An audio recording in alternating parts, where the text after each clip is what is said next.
Good morning and welcome to Intuitive Encounters Conversations. I'm Jamie Roth. I wanted to just totally talk off the cuff this morning and share a bit about what I'm currently experiencing because I think it's really important to share genuine, authentic experiences so that those that are listening can tap into their own genuineness and authenticity and learn how to speak it out loud even when it's uncomfortable or maybe feels unsafe or very vulnerable.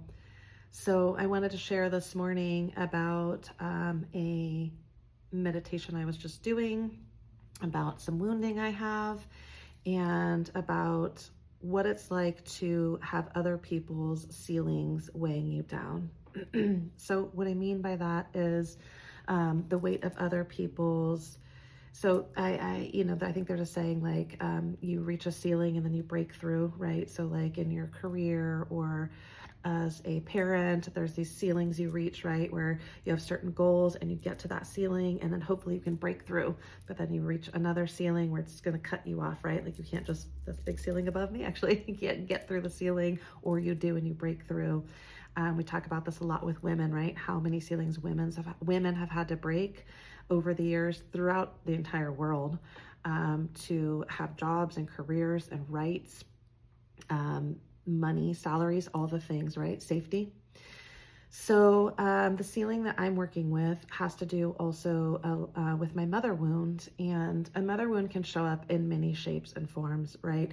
Because a mother is, or hopefully is, or should be a very integral part of your foundation growing up. And I know that's not true for everybody, or they were an integral shape, but they weren't a safe foundation. They could even have been your first bully.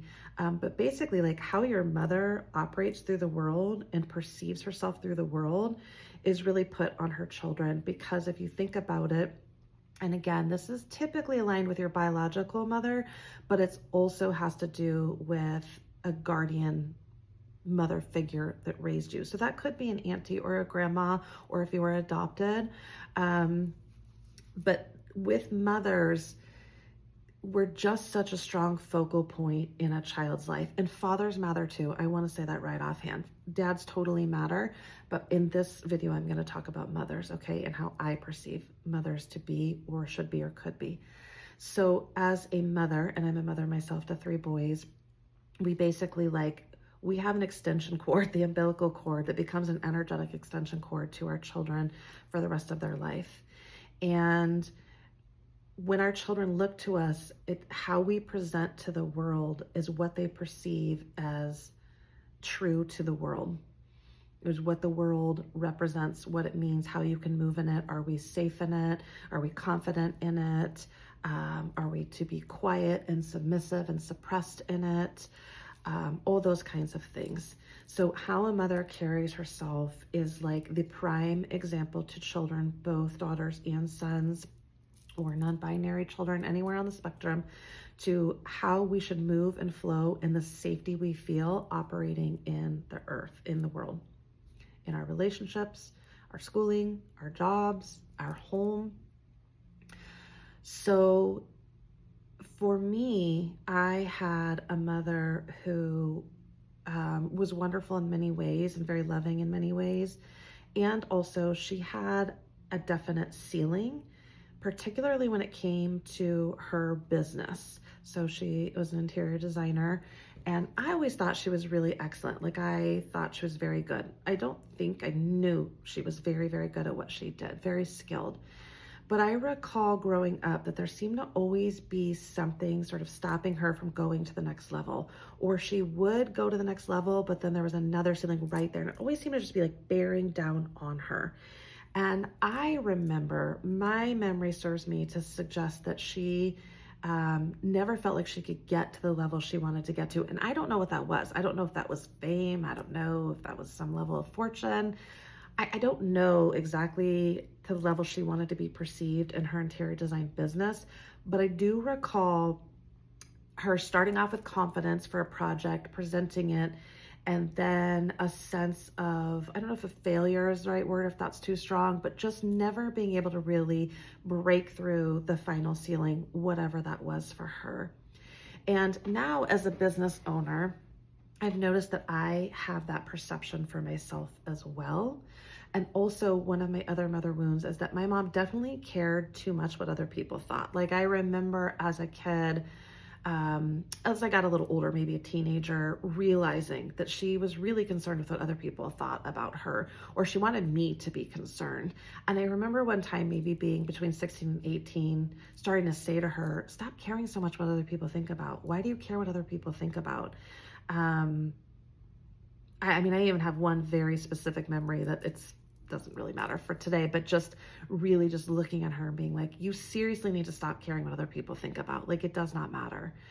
And that was a turning point for me, because even though I'd always say that to her, what person doesn't care what other people think about them to some degree or some point in your life, especially as like a child, a school-age child, right? It is very much about how you're perceived and whether you're cool or uncool or you're a nerd, labels and cliques and popularity, and usually in the school system, at least here in the United States, that's very much how it is. And I think that can even go on into like jobs and careers and stuff like that, and mom groups. But about 18 was when I decided I didn't care. I did not give a shit what people thought about me anymore. And I literally made a turning point to just say, I don't care. Now, that took a while to flex that skill and that muscle and become actually confident in that.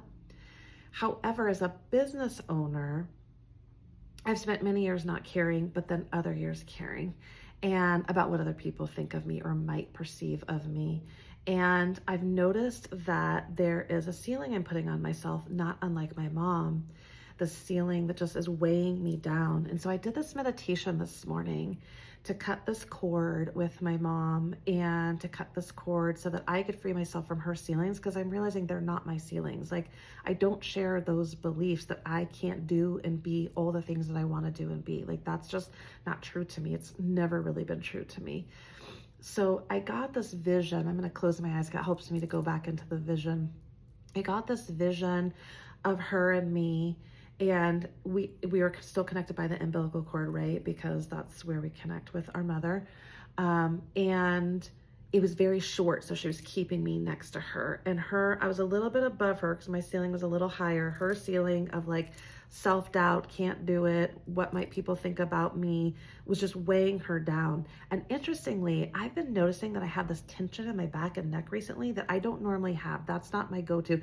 That's not true. My neck, usually my upper neck, is where I carry a lot of unspoken words and unspoken truth. And when I feel like I'm blocking myself down from being genuine and authentic and honest, I start to feel it up in my upper neck.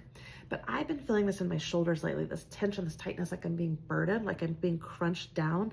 And it was through this meditation this morning that I was like, oh shit, that's why. Because I've got my mother's ceiling just squashing me, literally bearing down on my skeletal system, my spinal cord, and it's just crunching me down. And that's why I don't have this looseness. I'm even noticing how I sit, So in this vision, I'm a little higher than my mom because my ceiling's always a little higher than hers, but hers is just weighing it down. But I have mine, and it was words. The ceiling was all words, like can't,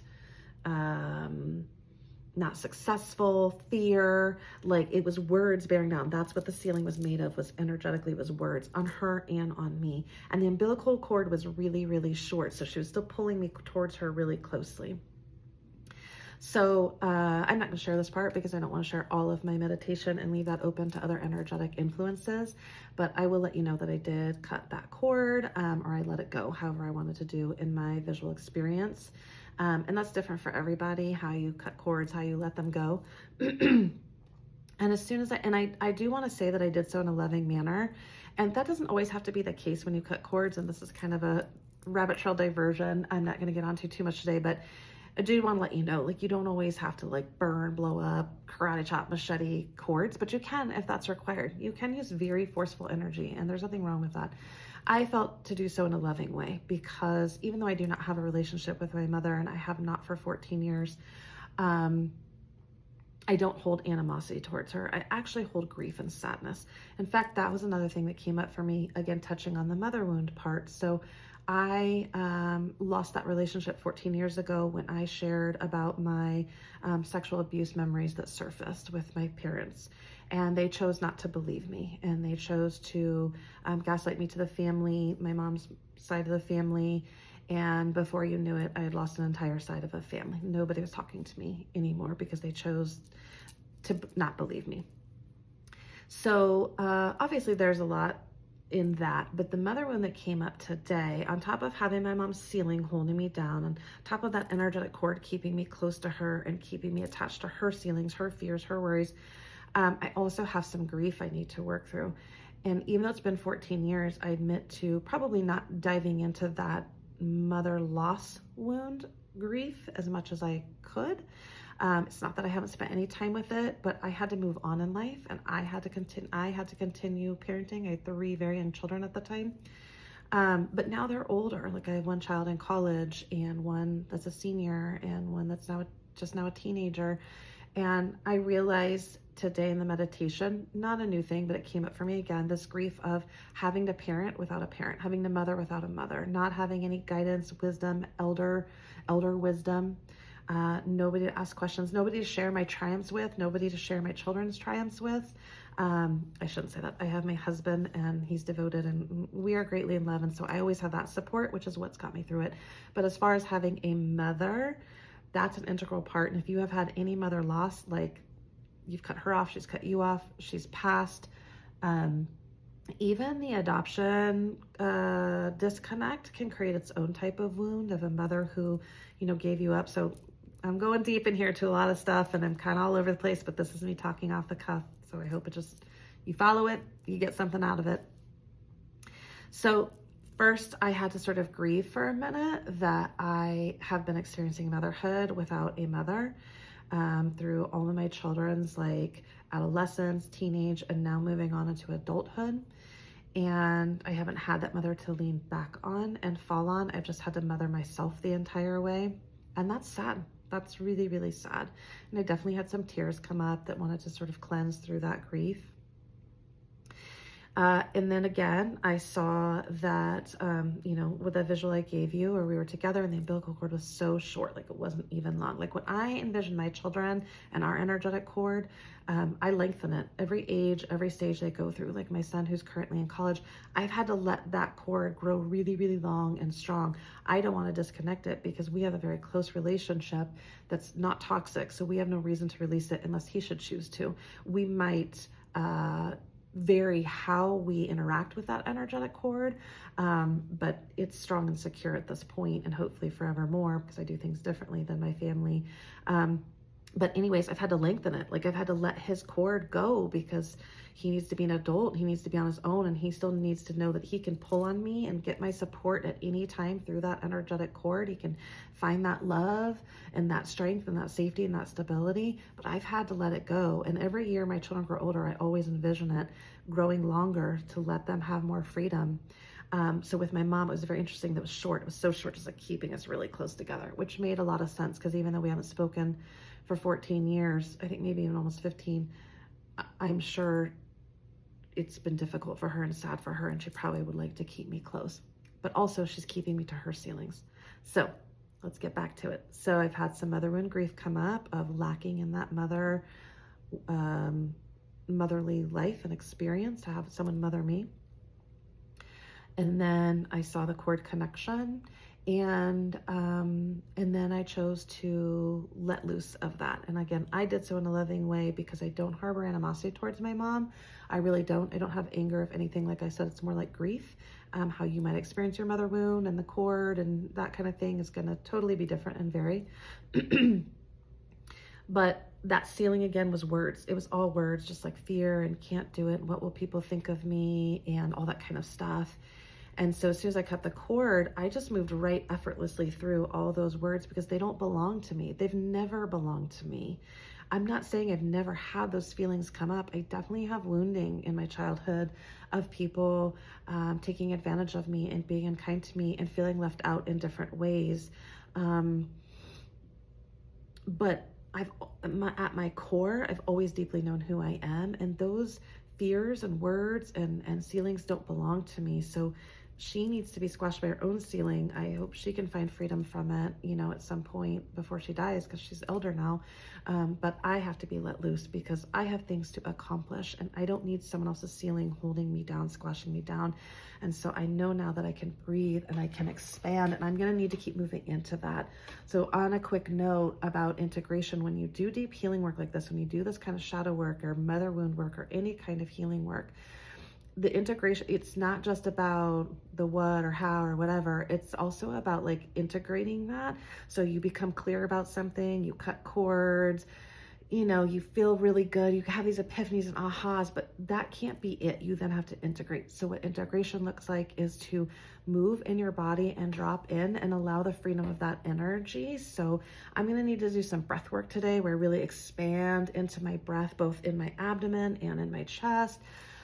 Open up through my throat so I can allow my heart space to open up. And I felt that cord in my gut area. Like I said, it was like the umbilical cord attachment, and you might feel in different places. Cords can be like anywhere. I had a father one I worked on the other day that was actually in the back of my neck, connected to my jaw, keeping it shut so I wouldn't speak my truth. And I kept that. So this one was attached at the umbilical cord. So it's my gut instinct. It's my power source. It was draining my power source. It was trying to keep me small because my mom kept herself small because she didn't feel safe to be completely authentic because she was always afraid of what people thought of her. And so now that I know that I've released that, I'm going to need to work with that. I'm going to give you a little, gut place. I need to work with that. Probably put my hands on myself a lot, breathe really deeply into my abdomen. I'll probably do a lot of hip circles today. I'll just allow myself to move. And then I'm going to continue to spend time going into that space often, regularly, because again, healing work is not a one and done. Like when people come into my studio and they want a cord cut, like me to cut the cord, that's fine. But honestly, that's more of a Band-Aid. That's more going to be a snip. Like that is deep internal work you have to really be a part of and a participant in for it to truly be effective. And then after you do it, or after any type of like magic work you do, if you do any type of spell works for my witchy friends, or just any type of healing work, when you let these cord go, when you have an epiphany and you now have this mental faculty where you like can think different, you have to then rework it. So like it starts in the mental where you have to start to rework your mindset, so when you start to hear that negative inner dialogue that goes along with the old narratives, with my mom's old mindset of I can't, or what will people think of me, or whatever, I have to say, why not me?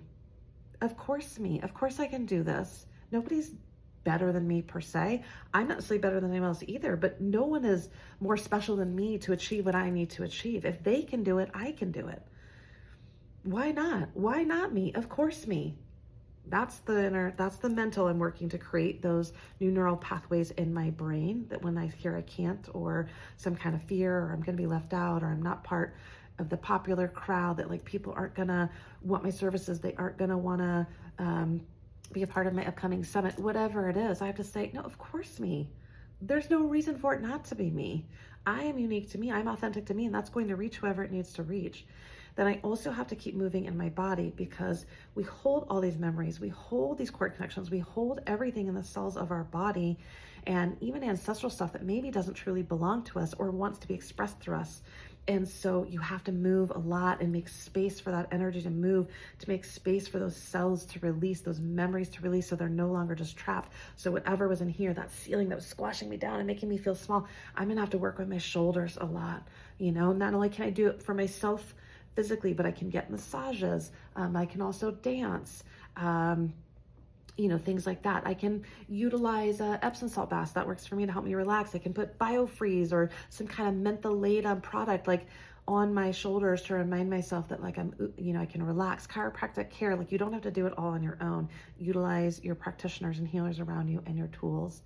Okay, so you start working with the mental, you drop in and work with your body, and then you spend even more time in meditation and you go deeper into that.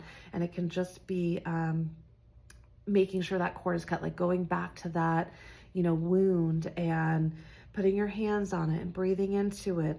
And one thing I also like to point out is anytime you do deep work and you do a release, whether it's like a cord cutting ceremony or any type of release, is that is now sort of like an open wound. So just like if you were to get a cut, And then physiologically or physically, your cut sends histamine and white blood cells to repair. And a lot of times it's going to get swollen, right? And it's going to start to scab over. Or even if you just get like a deep bruise, it's going to get swollen, right? There's a whole actual reaction that happens physiologically in your body to take blood to that wound to heal it. And it's going to feel tender and sore. And again, maybe even get swollen. Well, it's the same thing with energetic wounds. Like, you can feel tender in that area, you can feel swollen in that area. So you should care for it like it's a wound, like an open wound. So however you can imagine that you are bandaging and caring for that wound, how you are being careful with it. Like, you can actually envision bandaging it. That can be part of your meditation, putting some kind of healing salve on it. Just giving it Reiki or just intentional love if you're not Reiki attuned. Getting Reiki on it would be great, or going to some kind of healing practitioner, energy practitioner, such as me.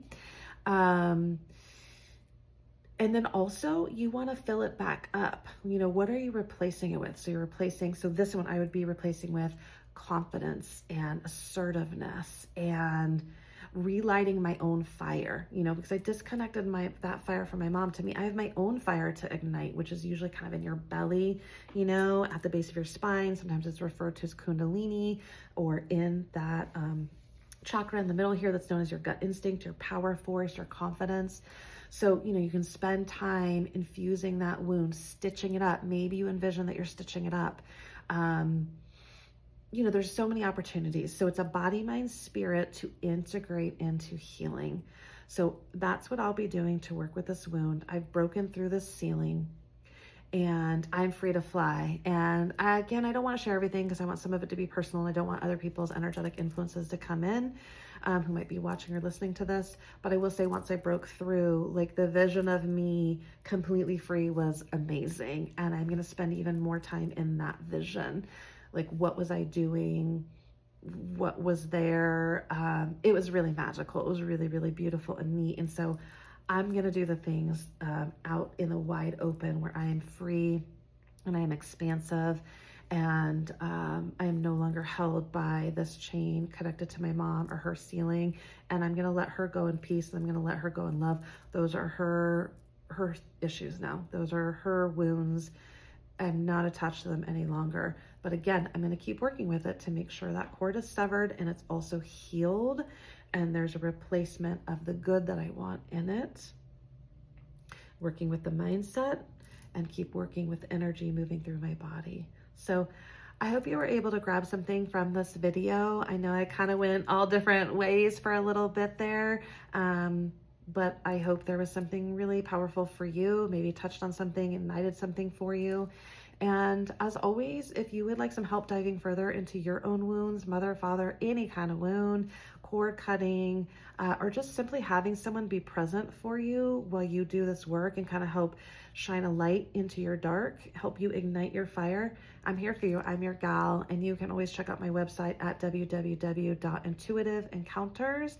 And I would schedule an intuitive healing session. So that's kind of open to breath work, energy work. All of my services can be in person and virtual.